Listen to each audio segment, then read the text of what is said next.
Good evening, ladies and gentlemen, to the first video to be uploaded onto this page.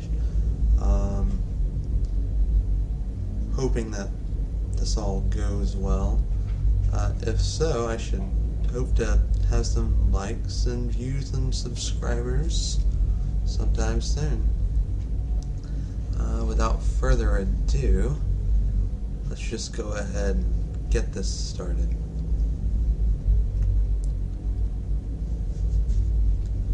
Number 1. There was a little boy named Charlie who lived in our house. My nephew lives with me in an old farmhouse built in the 1840s. When he was about 4, maybe 5, he told me that there was a little boy named Charlie who lived in our house.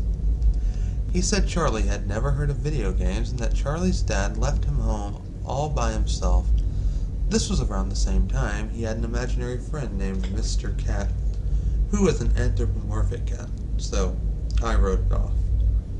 A couple of weeks later, I was shaving with the bathroom door open, and I thought I could see my nephew kind of looking in at me out of the corner of my eye. I stuck my head around and could see him from behind, messing with an old china cabinet. We keep important stuff in, and just as I walked into the room, I could see my nephew sitting in the living room watching. He couldn't have crossed that much distance that fast or silently. I asked him about it, and he said, "Oh yeah, that was Charlie. He says there's a really old book in there from when you were a little boy. And at the bottom of a stack of old documents and stuff in the china cabinet is a book I got as a gift when I was a kid. I didn't even know it was there.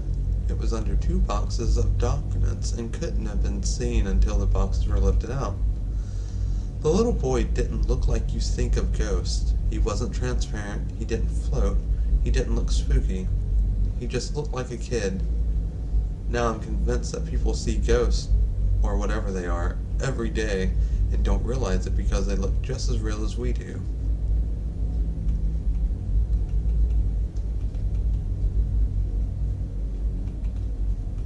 Number 2. Something tried to possess me. My now ex-wife and I had just gotten married and moved into a new neighborhood. We moved in the winter. As spring came, we noticed there were multiple dead animals, birds, squirrels, and raccoons, in the yard. We cleaned them all up and started to do improvements to the outside of the house and painting on the inside. I started to notice strange things going on. Keys not where I left them, stuff like that, small things. I thought I was just being forgetful. Then things slowly started to escalate. While in bed, I could swear I could hear a barely audible conversation, like a radio in a far room. As soon as I would try to focus on it, it would go away. I started to hear footsteps at the other end of the house. One night, while laying in bed, I hear a huge crash, waking me up out of dead sleep. I went into the kitchen and saw my kid's hamster cage on the floor, about 15 feet from where it was. We would put it on the fridge at night because we had a cat and didn't want it getting to it. Now I know what you're thinking, cat knocked it off. But this cage had to fly over a breakfast bar and a kitchen table to get to its resting place. Then things got ugly. I would be sitting at home, watching TV, and I would have this uncontrollable thought. What would it be like to be possessed? Or, I want to be possessed. I couldn't get this thought out of my head, couldn't concentrate on anything but that. I would literally have to say in my head, "I love God, I love Jesus," over and over to get off the original thought. I need to add that I am not a religious person. As soon as I would leave the house, I would be fine, not one thought, but as soon as I pulled in my driveway, it would start up again, uncontrollable. I thought I was going crazy. I sat down with my wife and looked her dead in the eyes and said, "I think I'm going crazy. I've been having weird thoughts." She turned white, and before I could say any more, she said, "That you want to be possessed?" Come to find out, for the past month, she had been having the same exact thoughts. Then we started to compare stories. She told me that she was lying in bed without me. I worked seconds all the time, and she could hear a man whispering through the baby monitor while our child was fussing. Needless to say, we moved out within the month. Ate the deposit, her oldest daughter was still in school, and we had moved across town. I had to pick her up at that house on my days off when she got dropped off by the bus. As soon as I turned the corner, I would get those thoughts. I would sit in my car in the driveway and not even go inside and wait.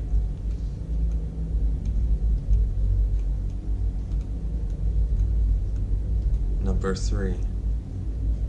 A warning. Me and some friends had just graduated high school and wanted to do something fun now that we had some free time. We ended up going camping on this Native American land in California. Well, we spent like 2 days there and then packed up to go home. On our way out of the land, me and my friends started to joke around about the natives and said things like, drive faster before they shoot their arrows at us and bullshit like that. Then, out of nowhere, our car hits a bump as if we had ran something over. We stop and try to see if we hit an animal, and then we see it. It was like some fucked up, skinny, long-legged coyote. We start looking at each other, debating on what we should do, and then the coyote starts getting up, and we see its real size. That shit was massive. So me and my friends are already shitting our pants at this moment, so we decide to get the flying fuck out of there. Then, we saw what we still don't bring up today. While leaving the scene, me and the driver hear our 2 friends in the back scream and shout, "Oh my fucking god, get us out now." Me and the driver check our mirrors, and the coyote was fucking walking off into the distance on its fucking hind legs. We jammed faster out of that creepy ass land and didn't say a word till we got back on the freeway. To this day, I still think we might have just been seeing things, but it looked so real. This is the worst thing I can remember when it comes to shit like this.